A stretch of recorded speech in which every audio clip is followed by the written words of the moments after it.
Ambassador, welcome to Hot 96. Thank you. Thank you for having me here. Our thoughts and prayers are with you and the people of Israel right now, because the scenes we woke up to last weekend were even horrific, can't even describe them. And when you saw that first, Ambassador, what went through your mind? I still see them, even during this night. I woke up twice, maybe 3 times, just having these images of the burnt bodies, the picture of the shot baby in the cradle. So it's still with me very strong. And you know, when I have my little son, 4 years old, next to me, I can't let go of these images. Yeah. Ambassador, when we saw those pictures, when we saw those scenes, the one thing that came to mind, and you know, when you think of Israel, you think one of the most, incredible intelligence systems in the world. And in this place, on this day, in this weekend, there was a massive intelligence letdown, wouldn't you say? Because how could you not have known that something like this would happen? Well, you know, just a couple of weeks ago, October the 6th actually, the day before, we marked 50 years to another failure of the Israeli intelligence, the Yom Kippur 1973 war. And I was thinking about the comparison maybe many did.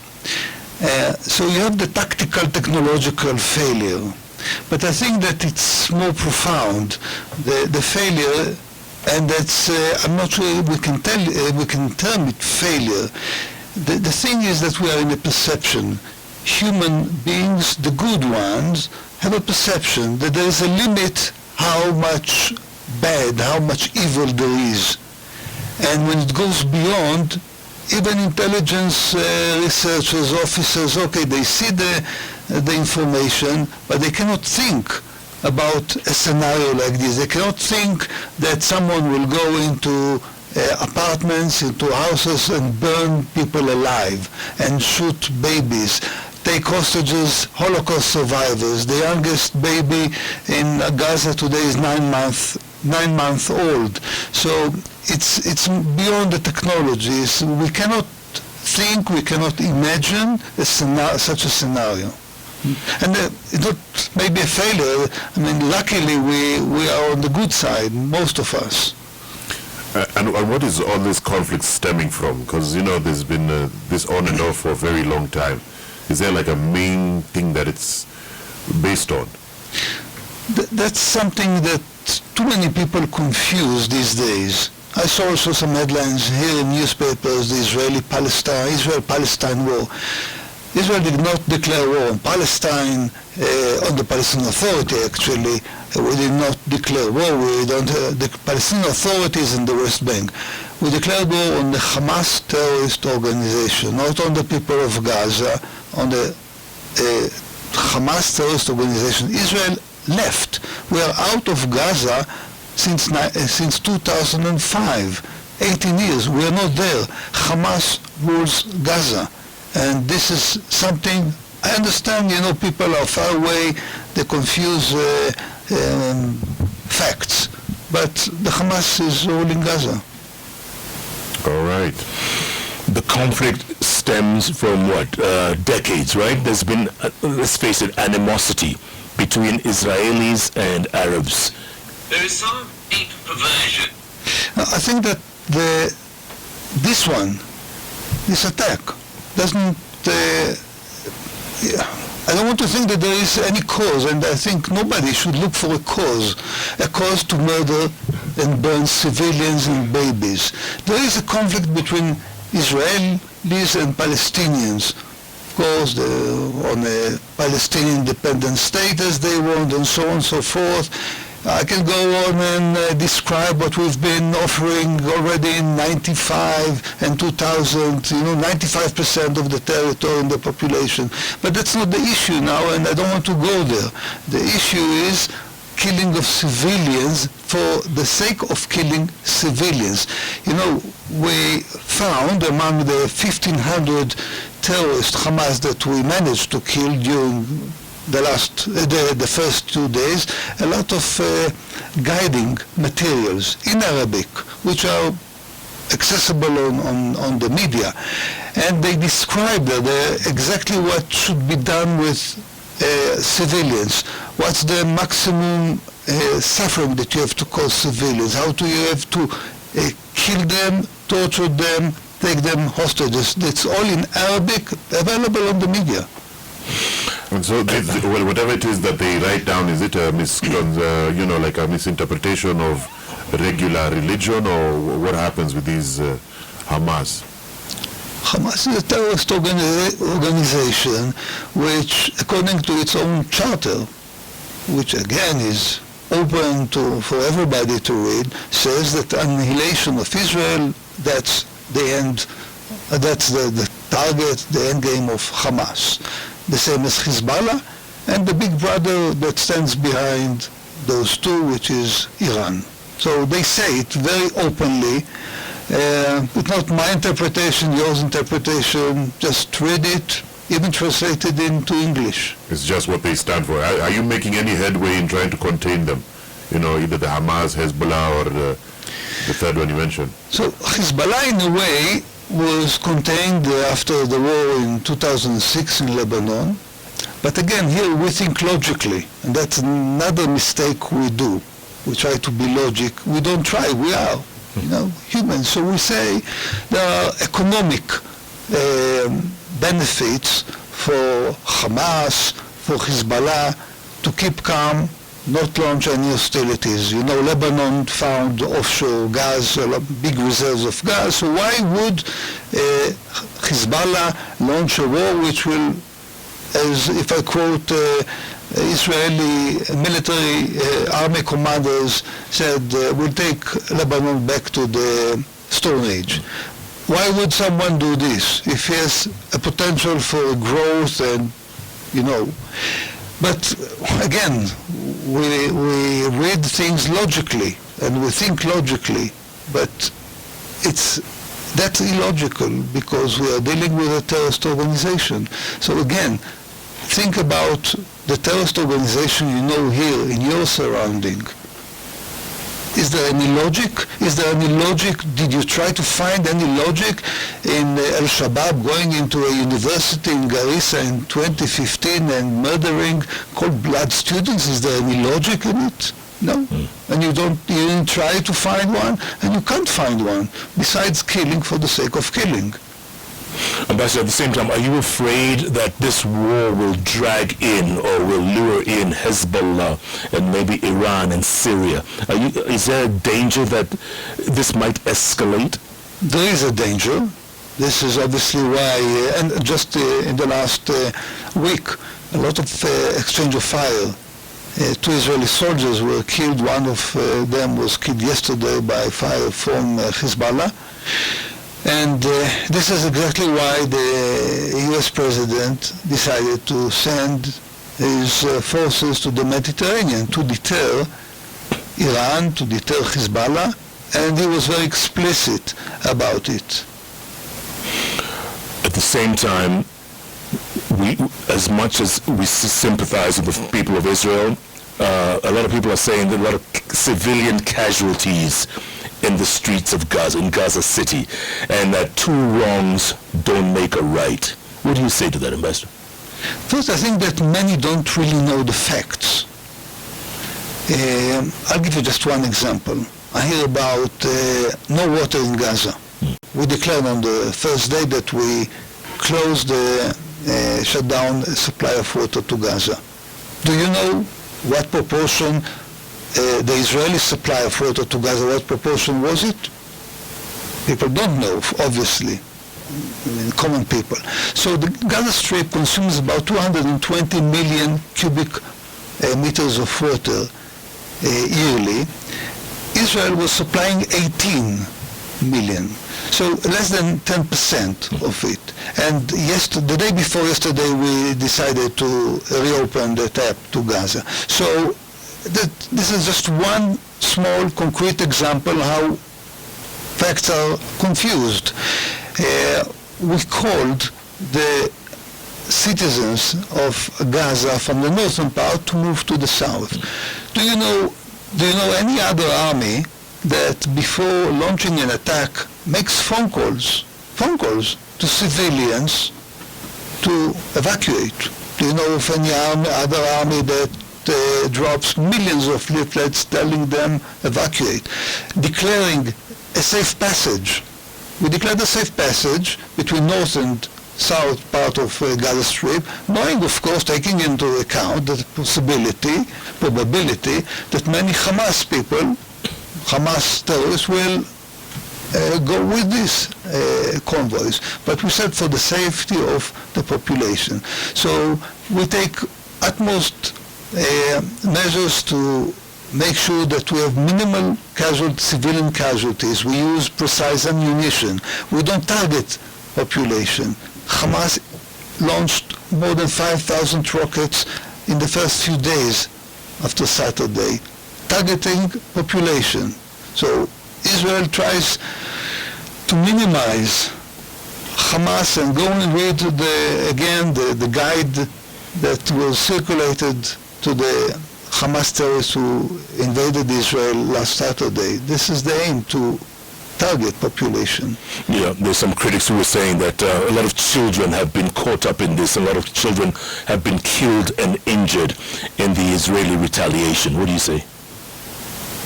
Look, what I know is that there's very little evidence of what's happening.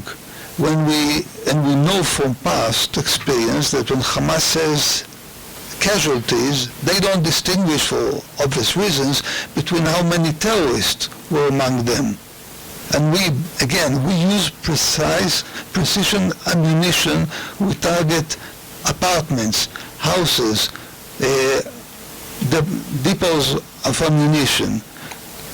Now, what we should have asked ourselves, and I'm not talking about Israelis, but the enlightened world, why did you let the Hamas build all this military infrastructure among civilians? That's a war crime. That's a basic violation of the law of war. You don't hide behind population, you don't hide among population. You have to distinguish. That's one of the basic laws of war. You distinguish yourself between population, civilians, and military, unless you're called a terrorist organization. More than 300 reservists have been called up of Gaza City. What's the next step? I guess the next step will be to go in and eliminate the military capabilities of the Hamas, hardware, software, and the terrorists themselves, of course, the leadership of the terrorists themselves, obviously. Does it seem like something that would be very, easy to do in the next couple of weeks, or do you have like a timeline, maybe by December, or how is it going? There's no timeline. It will certainly not be an easy operation. Again, we're talking about an operation among civilians in urban area, but we cannot let the past 15, 18 years to continue. This is the largest, you rightly said among the largest, but this is the largest, the biggest terrorist attack ever. The equivalent, if I quote the U.S. Secretary of State, that's the equivalent to 50,000 people killed in September 11. 50,000, that's the equivalent. These are the proportions. There's a few countries that have really criticized Israel and their attacks. What do you say to them? Do they have no understanding of what exactly is going on, or how do you take this criticism? I prefer to speak about those who side with us. Countries that usually are very critical when it comes to the Israeli-Palestinian issue. Mm-hmm. The political. Take Europe, for instance, the European Union. They are quite critical any other day, but not this time, because they know it's not about the Israeli-Palestinian issue, it's Hamas. And just yesterday evening, President Biden again, said that he's for a two-state solution, but at the same time he said elimination of Hamas. That's a must, and he's supporting it. So these are two separate issues. There are some countries that, for many different reasons, are against Israel. Either they are, not on our best friends list, and unfortunately some countries which were on our best friends list choose to be neutral, to sit on the fence. And I'm sitting, when you sit too long on the fence, the thorns might be very painful. And you might fall to the other side, but the other side has a lot of mines. So one should be very careful when he sits on the fence. Yeah. Look, Ambassador, Hamas also took with them more than 150 hostages. And it is said, according to reports, that these hostages could be in tunnels that Hamas has built over the years. We're talking about 500 kilometers, plus minus, of tunnels. How is that? Is it going to be possible to get them out of it, or to get them in there? That will be one of the major tasks of the Israeli army, to go into the tunnels and get them out. And again, that's... Is that going to be possible? It will be difficult. We've been training for this for many years. And again, that's another example that people tend to forget. I go back to a question about countries that think that if they keep neutral or balanced, it stays away from them. Tunnels were not invented in Gaza. We know them from Afghanistan. We know them from Somalia, right? So we know them in Israel. Terrorists have this tendency of copy-paste. And I think that all those who think that they can stay out of it should see what and how the Hamas launched the attack, and what minimal, not even technology they were using, and understand that it's very near, very near. There have been protests around the world, some pro-Israeli, others pro-Palestinian. You've seen the divide, you've seen the emotions in the streets of many capitals around the world. What are your thoughts? I was very glad to see that tens of thousands of pro-Israel demonstrators in so many countries. Yesterday in Prague, the lady minister of defense of Czech Republic, came to a pro-Palestinian demonstration wearing on herself the Israeli flag. That tells the whole story. Are you worried that this war, whenever the ground war begins, are you worried it's going to drag? Because this is not going to be a quick extrication and you're out of there. This is going to take long. And then the end game. All I can hope, and I believe that we learned the lessons, so many lessons of previous such war against terrorists or semi-military organizations worldwide. You have to go quickly, sharp, strong, do what you have to do, and go out. And the Prime Minister of Israel, Netanyahu, said yesterday, we don't have any intention of staying in Gaza. We were in Gaza for many years. We were in Lebanon. The problem is that what happens when you go out? And that's a question, what happens when you go out? We left Lebanon and in 2000, and who came in? Hezbollah. We left Gaza in 2005, Hamas came in. You're confronting the same questions these days in your neighborhood, right? Going out from places, and who comes in? It's very difficult to plan. It's very difficult to predict. You can try and facilitate or try to promote certain developments, but there are no guarantees in this. Deterrence, I think, is the best guarantee. And the fact that maybe at the end of the day, the population, we're talking about the suffering of population of Gaza. There are more than 2 million people in Gaza. Why on earth do they accept the ruling of the Hamas? Anybody is asking himself this basic question? So, like in Lebanon, we heard some voices, although they are very weak compared to the power of Hezbollah, but the Prime Minister of Lebanon already said, let's stay out of this for this war. So there are voices that understand the price, but these voices, we should help them, we should assist them, but they should move. I mean, more than 2 million people in Gaza, a few thousand Hamas terrorists, the equation is clear.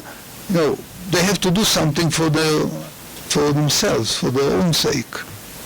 Speaking of 2 million, United Nations Secretary General Antonio Guterres the other day said, if you're going to move 1.1 million people from Gaza City south, it's going to be a humanitarian disaster. It's already turning out to be right now. I don't agree with, first the numbers are 600,000 right now, and we do it to avoid a humanitarian disaster, because we are going to get into these urban areas. The urban areas are military. This is the military base of the Hamas. We have to understand. It's not that they are in barracks or in the open ground. They are hiding among the civilians. So this is the target. And we monitor very carefully the situation in Gaza. Anything from water, what's happening in the hospitals. I think that we have a better idea of what's happening in Gaza than the Hamas. And for sure we care more. Yesterday, a convoy that was heading south was bombed by the Hamas themselves, 70 casualties by the Hamas, because Hamas put roadblocks. You can again go and see it. It was on the media, photos, to block those that wanted to go south. So we monitor this. The Israeli IDF, the Israeli Defense Forces, sit daily with UN organizations to understand, to complete the humanitarian picture on the ground, together with our own information. And if there is shortage of diesel for generators, the Hamas has plenty of diesel.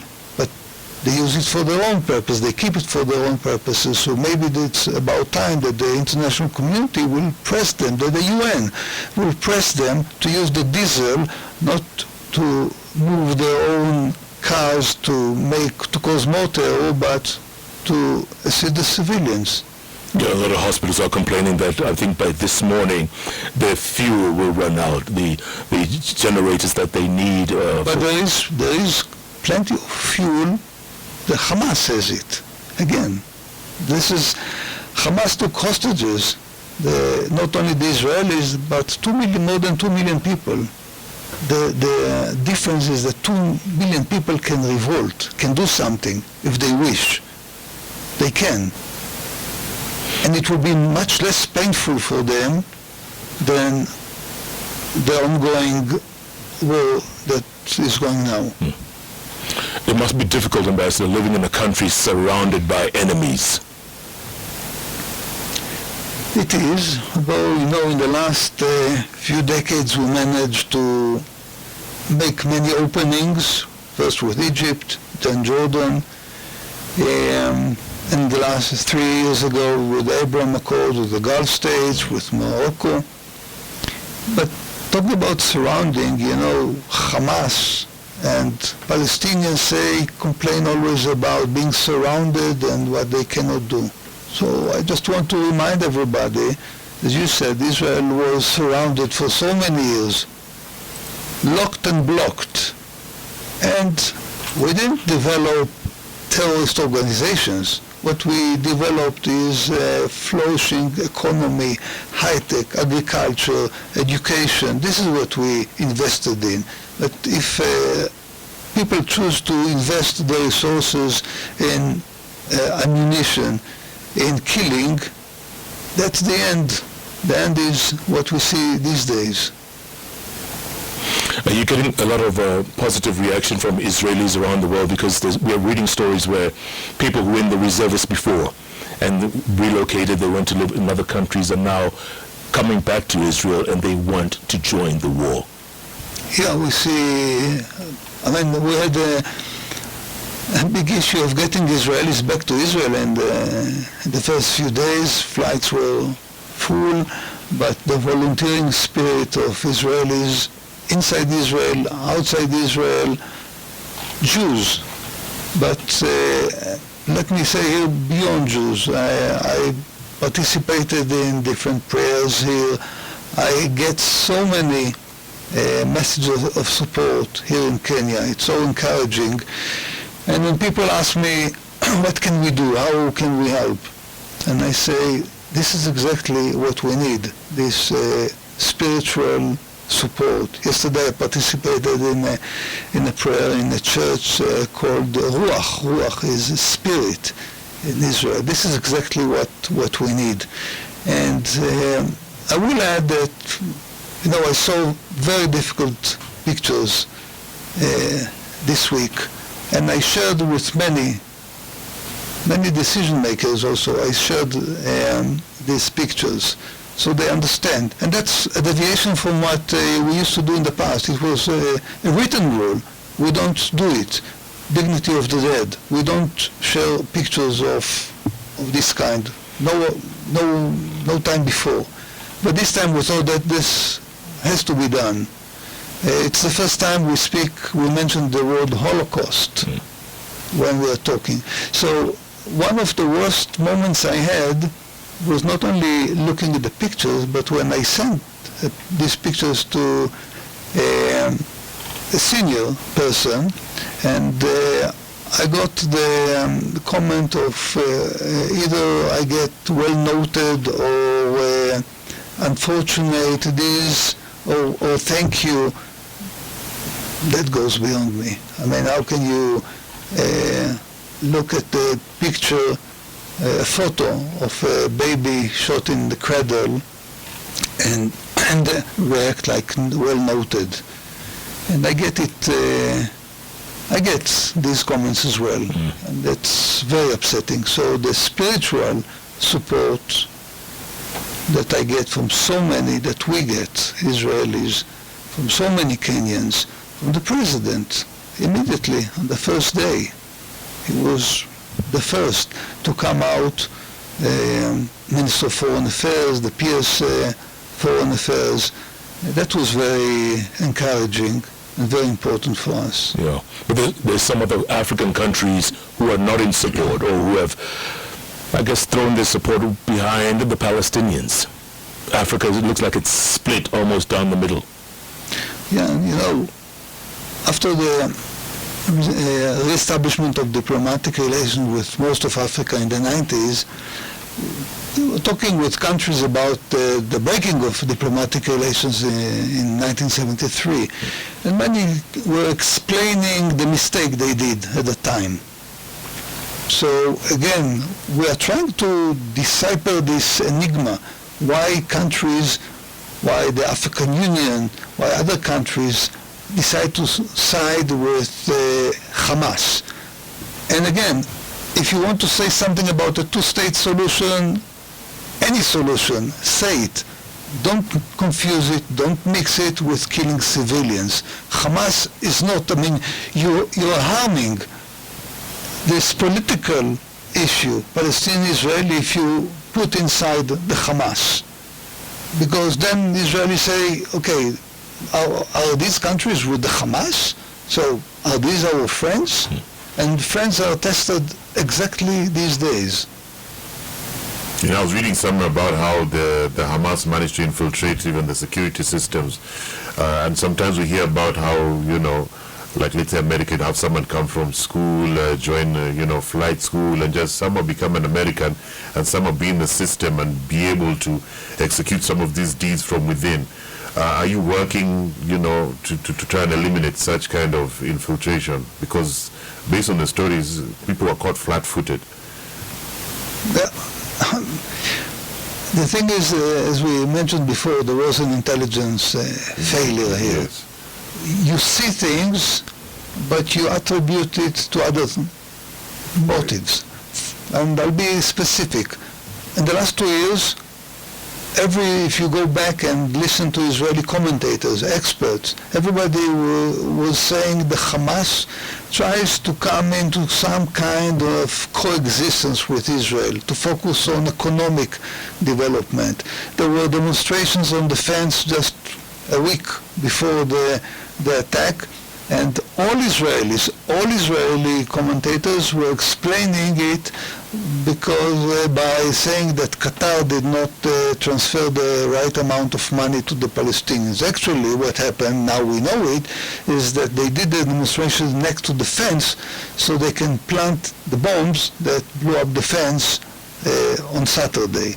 So we had our perception. People think logically, people want to leave economic development, social development, so okay, maybe it will come down. Because good people think good. You don't think bad. But this is here, the division between evil and good. It's not a political dispute here.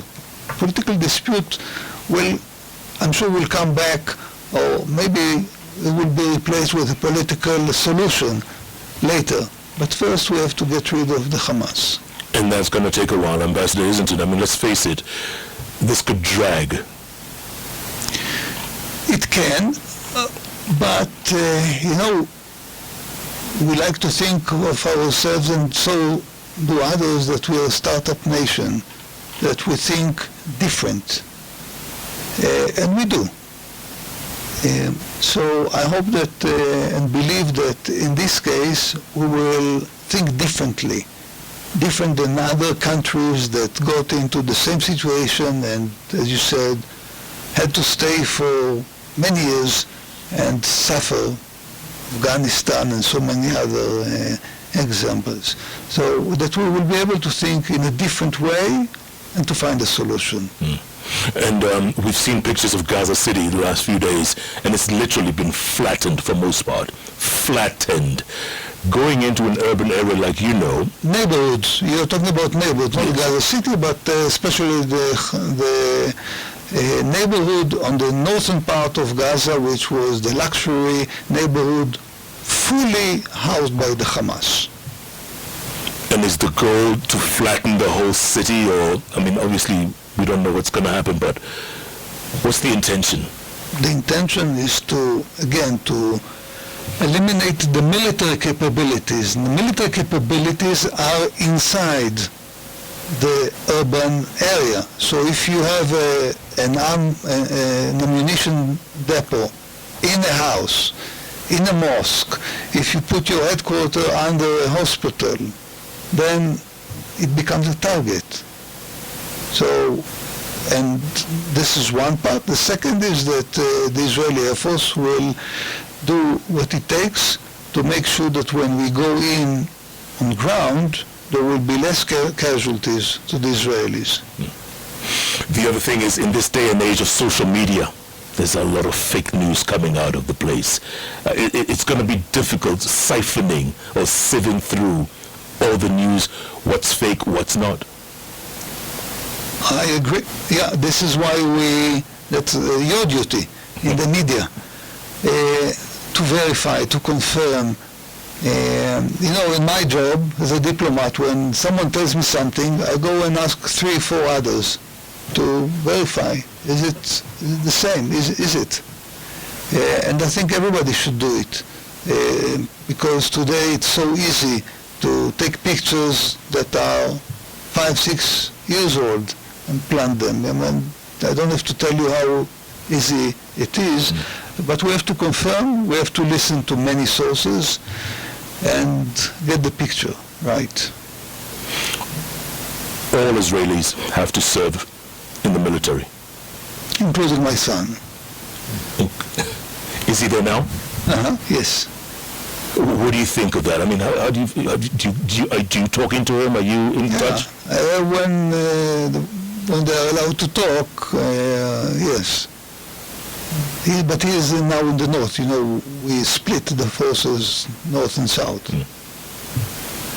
And you know it's going to be dangerous. You know, do you realize that he's going to be in danger at some point? Yeah, it's not a game, and we saw it yesterday. An officer was killed. Another civilian was killed in the north by Hezbollah. Hezbollah shot an anti-tank missile on a village, an agricultural village, and there was one Israeli civilian dead. What's it like living a life thinking that, people might just come out there and get you? I mean, that's their job, is to come and kill Israelis. What's it like? I mean, do you feel safe? That's a difficult question. I mean, you believe in the cause, you believe in your country, you believe in your army, and you believe in life. And yesterday, one of the most gruesome massacre took place in a kibbutz, in kibbutz Be'eri. More than 100 members of the kibbutz were taken hostage in the dining room, a common dining room, and when our forces burst in, many were killed by the Hamas. One terrible story was a lady came in crying, saying they shot her, that her baby is dead, and other members asked her, how do you know that your baby is dead? And she said, I saw that they shot him in the head, a baby. So, but yesterday, just to show you how the force of belief. So Kibbutz Be'eri is a printing house. Yesterday, a week after this gruesome attack, most of the kibbutz was ruined, most of the members were killed. The printing house started working again. And they said, we will go back and do everything from the beginning. In Be'eri, which is about a kilometer from the fence of Gaza. But at the end of the day, do you think there'll ever be peace in the Middle East? Yes. And I'm not optimistic, but I think in so many conflicts around the world, we thought they will last forever, and they don't. Unfortunately, it's the matter of how much blood is shed before people understand that enough is enough. And in some cultures, it's more difficult because for whatever reasons they consider shedding of blood differently, either the level of pain or carelessness for people who are being killed. But 5 years ago, 6 years ago, nobody thought that we will sign peace and establish relations with the United Arab Emirates, with Bahrain, right? And it happened. With Egypt, 1973, we were at the worst possible point, and then 4 years later we signed the agreement with Egypt. So I think that at the end of the day we will do the same. Arafat and Prime Minister Rabin, and two opponents who barely could shake hands when it came to it, and they did, so with the PLO.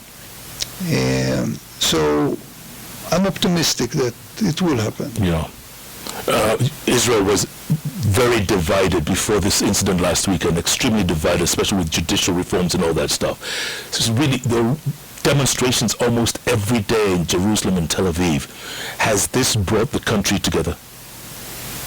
Has this united the country? No doubt, and you're pointing to a big mistake that Hamas did and Hezbollah.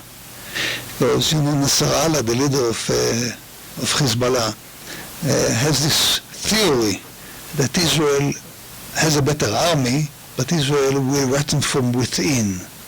And they interpreted these demonstrations as a proof that they're right. But what happened is exactly the opposite. We don't break.